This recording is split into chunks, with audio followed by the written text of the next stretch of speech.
All right, Jung Naiv, another episode, this time in English, and we're still at the CCC. And who are you? I'm Alexa O'Brien. What do you do? I'm a journalist, and I've covered the Chelsea Manning trial. Who is Chelsea Manning?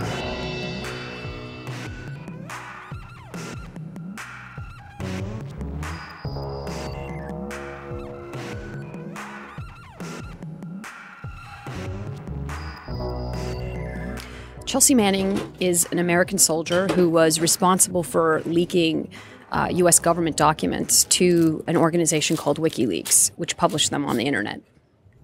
So? Why would there be a trial? I mean, that's public information? Well, the publication of raw source material concerning U.S. government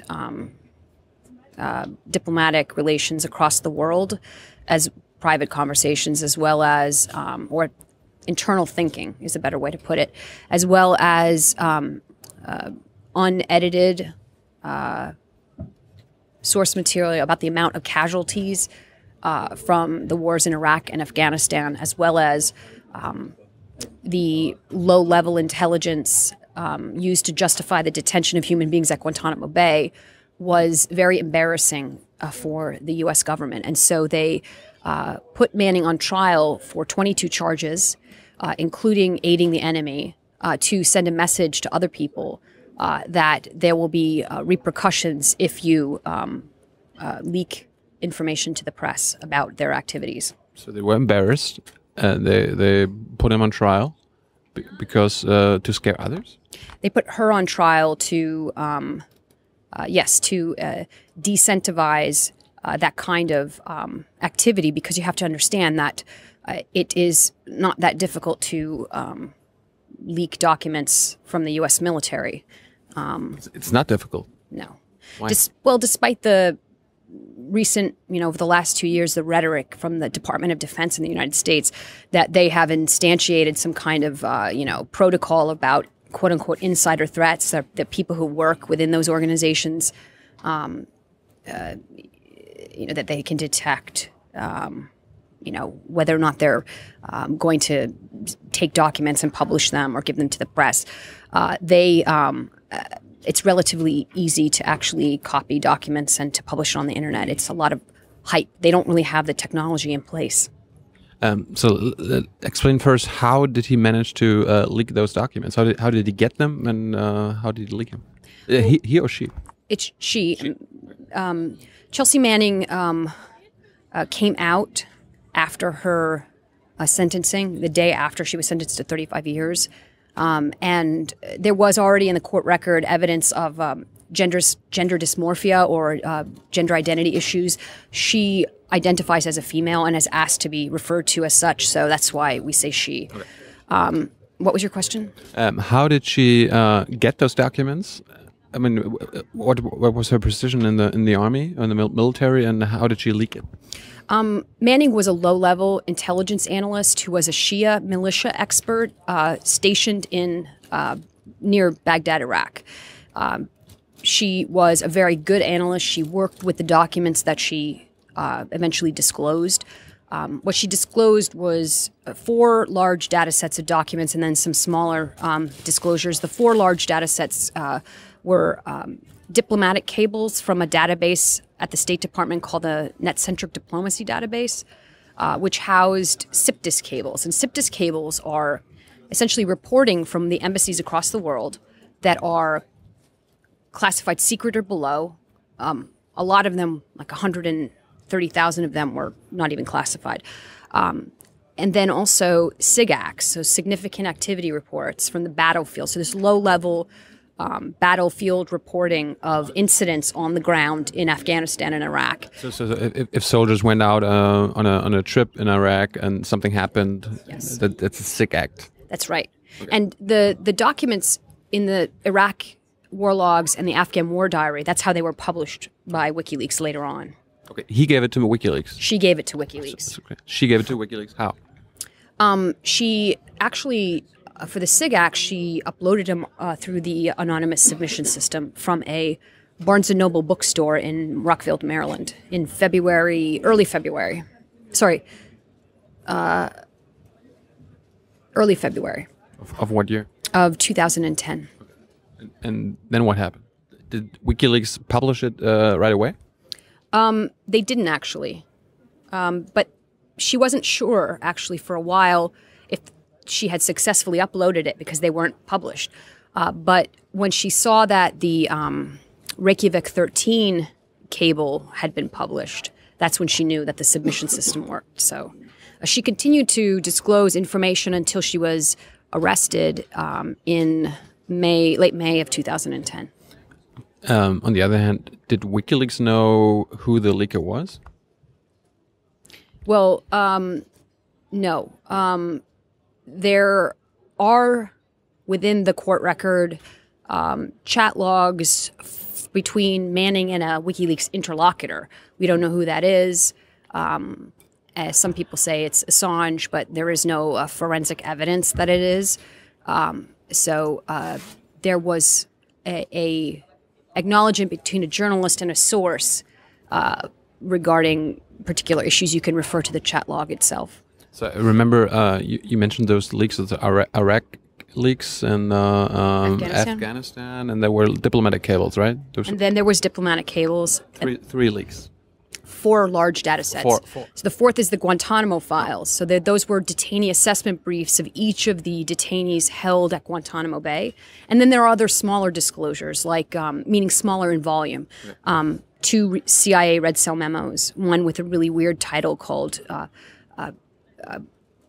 Why Relying on Apathy is Not Enough to Sustain, basically European support for Afghanistan.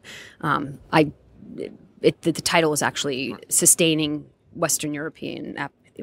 So I screwed up the title. I flipped the front to the back. You're like, I don't care, lady.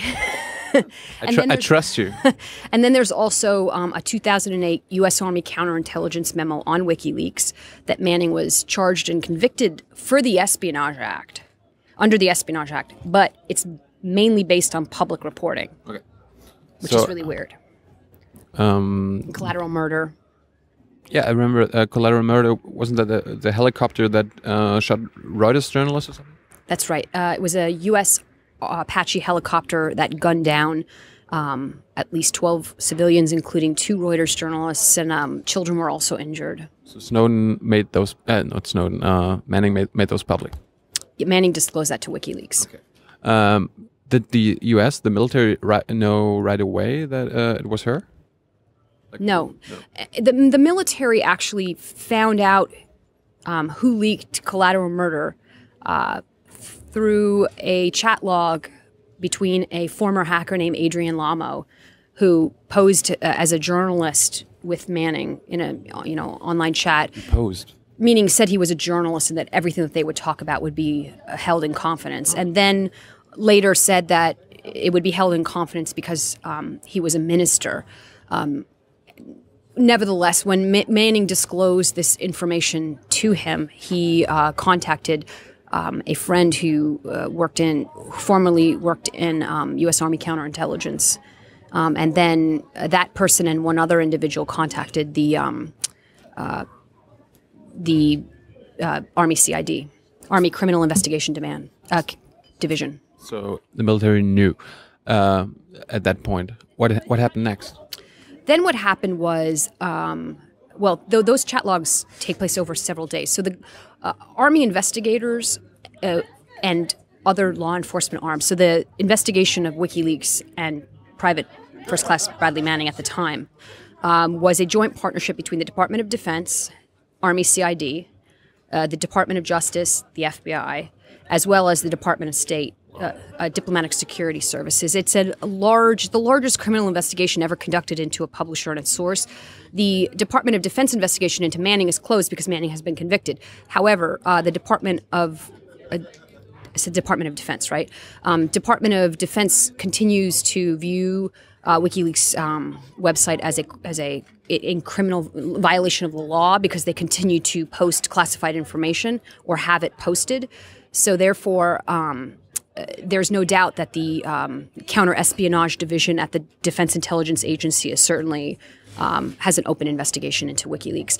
And then, of course, there's the continuing investigation, which is a joint partnership between the Department of Justice and State, that are investigating at least 7 civilians, including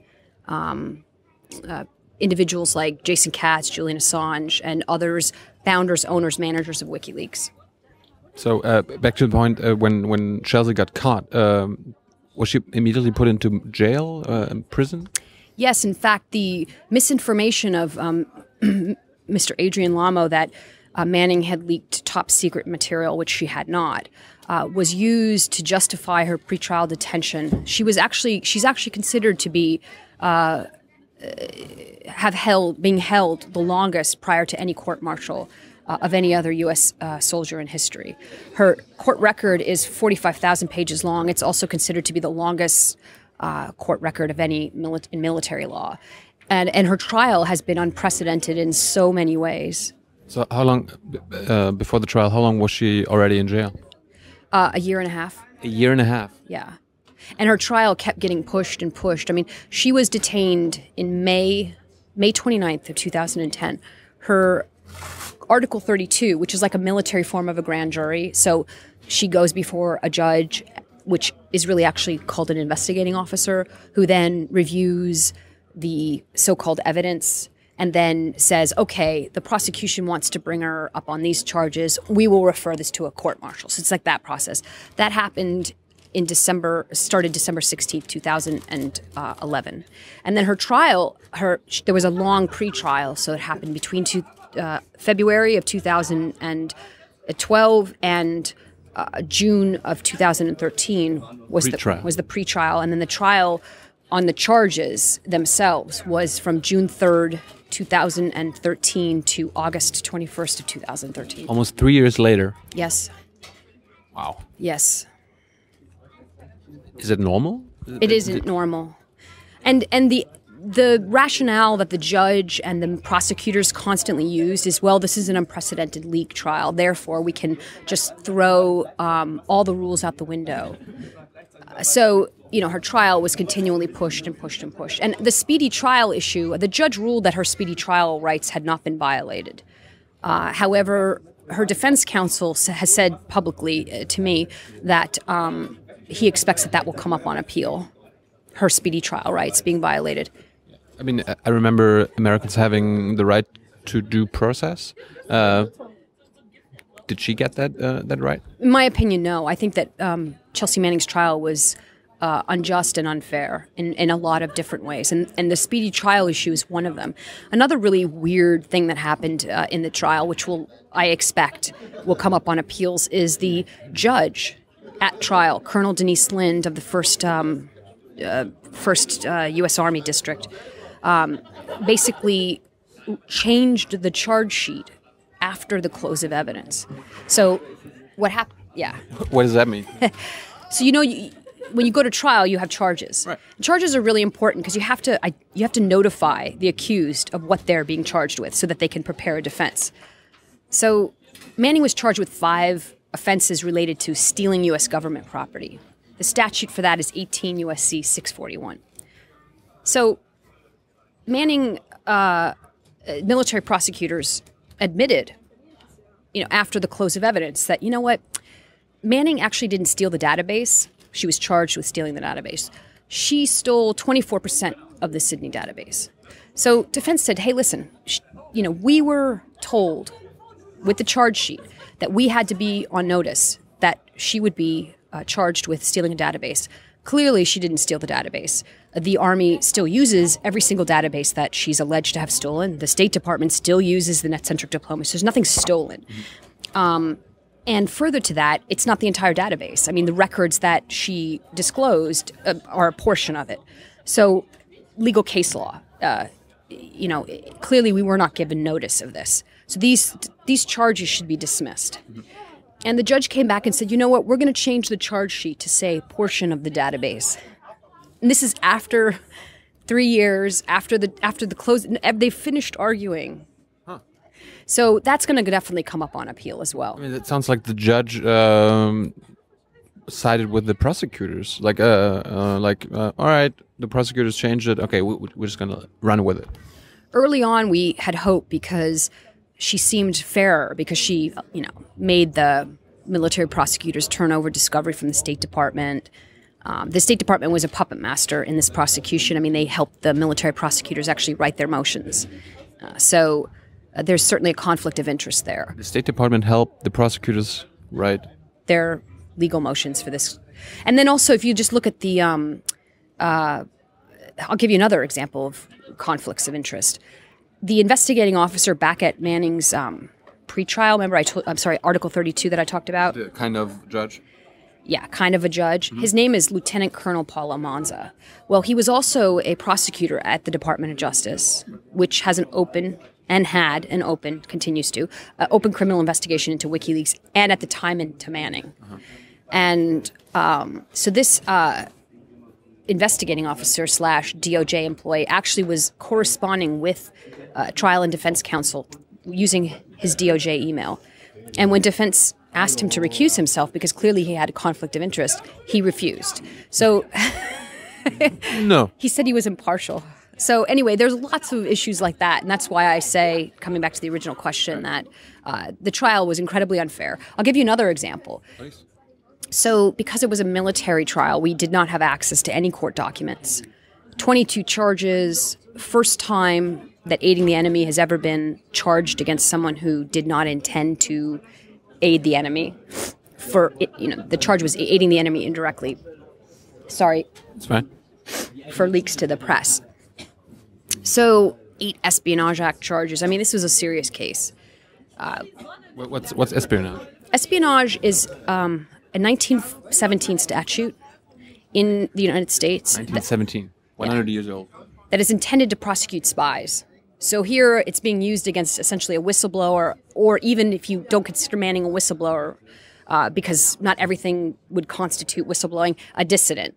So someone who did not intend to harm the United States, intended to actually inform the public.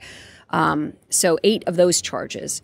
But to get back to what I was saying earlier, what was I saying earlier? Yet another example why it was an unfair trial. Oh, so we had no access to these really dense and complicated legal arguments.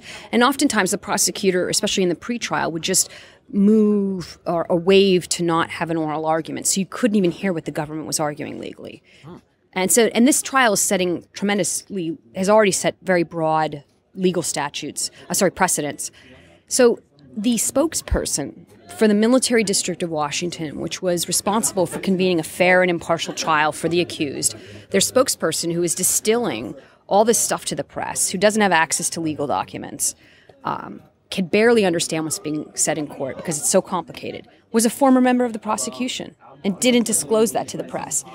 In fact, his emails with the prison guard who stripped Manning of her underwear while she was held there unlawfully, considered it was unlawful pretrial confinement, a portion of it,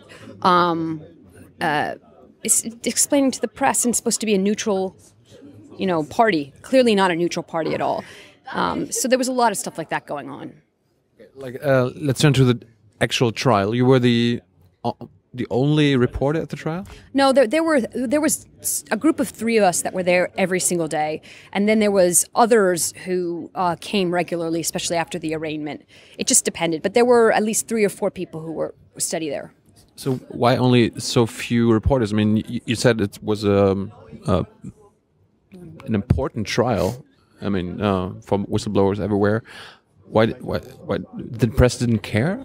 I think that's probably a good way of putting it. Really? Yeah. I mean, there's different institutions and different journalists certainly have different reasons. But the broad stroke of it is that they didn't care. That WikiLeaks, and I think it presented a sort of a competition, generally speaking, as a different type of organization, perhaps threatens their economic livelihood. I think also that so they had a resentment towards, the subject matter. I think also the Military District of Washington made it really hard. If you worked at a media organization, you cannot organize with your editor because the military district of Washington would make getting credentials very difficult, or wouldn't tell you what was going on, so you couldn't construct an argument to your editor about why it was important, all that kind of stuff. So there was like a bunch of different issues. And then just fundamentally, I think that they considered Manning not important enough because he was a low-level soldier. So tell us about that trial. Was it in a public courtroom? Was it in a military base? Yeah. The trial was conducted at Fort Meade, which is the home of the NSA. Really? Yes. How convenient. Yes, very convenient, especially, if Manning were to, she didn't, but if she were to choose a jury, a trial by panel of officers, I mean, they would all be in that ilk of class of soldier. And so her crimes would have violated their, sort of oaths themselves. So it was held in a SCIF, which is a sensitive compartmentalized information facility. So there was actually, early on, it was freshly painted. We knew that they have aluminum on the windows so that lasers can't pick up the vibration of what's going on. So nobody could spy from outside? Yeah. It became much more elaborate as the trial went on. And it was in a very unexceptional schoolhouse-looking building at Fort Meade, a brick building, in a tiny, tiny courtroom. And how was Chelsea treated? Was she just sitting there like every other defendant, or was she put in a glass cage or something? She sat unhandcuffed. So her defense counsel requested with the judge that during the proceeding, Manning not be handcuffed or have her legs chained, as she would when she's being escorted in and out, because she's in pretrial confinement at the time, and was allowed to hold a pen and paper. During the pretrial, Manning was in, the Article 32 Manning was in camos. During the trial, so that includes the pretrial, like the proper legal proceeding for the trial and the charges. Camos means camouflage. Like in army uniform. Yeah, she wore the more formal army uniform, so like patent leather kind of stuff. So it was a very formal court-martial. So how did the trial go? I mean, were you there every day? Yes. Did you go there every day and listen to? Did you listen to anybody? Because you said that the prosecutors, there was no oral arguments or something. Well, I did. They did give oral arguments at times. But the more critical motions around aiding the enemy or their movement to exclude motive and lack of actual damage from the trial, they didn't. I was there. At a time when the transcripts started getting really good, they closed down our media operations center, so I had to use a pen and paper. You transcribed the court? I transcribed the court. I unredacted documents. I built a massive database of publicly available information on the WikiLeaks investigation, and then I also wrote and reported on the trial. I heard someone there was a crowdfunding for someone who would transcribe the whole case. At the trial, the Freedom of the Press Foundation came in and saved the day because, it would have been physically impossible for me to cover the trial and transcribe it day after day after day, contemporaneously, to get it out by the end of the day. Right. So they crowdsourced a group of professional stenographers to basically come in and transcribers and to transcribe the trial for the public unofficially. And then they used a machine, like typing machine. A typing machine. Yeah, they're not allowed to, use audio, but they were allowed to type very fast. Some of them use laptops. Yeah, they all have like more modern programs. It's basically a court reporter. Okay. So there was this trial. Both sides exchanged arguments, and at the end of the trial, what did the prosecutors say? What did they, prosecute Chelsea finally with, and what did the defense say? What did her lawyers say? Like, no, everything is wrong, or. Manning was charged with 22 crimes. Manning was convicted for 20 of them. Manning was found not guilty for aiding the enemy and not guilty for the Guarani airstrike video, which was charged under the Espionage Act. The Guarani airstrike video was very important because it ties into the WikiLeaks grand jury. Government prosecutors tried to allege that she had leaked it in November when she first arrived in Iraq, and it was tied to a person named Jason Katz. And even the Army CID forensic expert said, we don't have any forensic evidence for this. So she was found. So within the 20 charges, she was found guilty for 6 Espionage Act offenses. Espionage. Yeah. 1 Computer Fraud and Abuse Act for Cablegate. And then lesser included offenses for collateral murder and what else was there? Was one other lesser included. Reykjavik 13 was a lesser included because Manning didn't use WeGet to get it. WGET. Sorry, I always say that. WGET was not used to get it, and that was part of the whole argument by prosecution related to computer fraud and abuse. The judge confirmed that she's a spy. I mean, if you say she was, I understand what you're saying. I'm gonna be very, very truthful and sort of straightforward here. The U.S. government doesn't have a statute that relates to unauthorized disclosure that isn't the Espionage Act. So she was charged with what's called 793E. So it is part of the Espionage Act, but the prosecution would say, no, we didn't charge her as a spy. We charged her with willful disclosure or willful communication. But they charged her with spy laws. Yes, basically. Huh. So, back to the question, what did her defense say? Her defense, one of the things the government said is that she worked for WikiLeaks. That was their whole part of the. Manning had come and already pled to 10 lesser included offenses. So Manning owned up for whatever she leaked. Mm-hmm. But she said, listen, I didn't intend to harm the United States. I recognize that my behavior may have harmed the reputation of the U.S. Army, that it can't, basically keep secrets, which is that can harm their reputation. But I intended to inform the public. My motivations were good. And, I believe certainly that I should be punished, but I don't think that I should be punished. I'm paraphrasing. Right. As a spy who's trying to aid al-Qaeda. Right. And ultimately the judge found Manning guilty and then sentenced her to 35 years in prison. 35 years? Yeah. She faced 136 after her conviction. Like the sentencing portion of the trial, we didn't know whether or not she could get anywhere from 1 day to 136 years. So do you think she's going to spend 35 years in prison?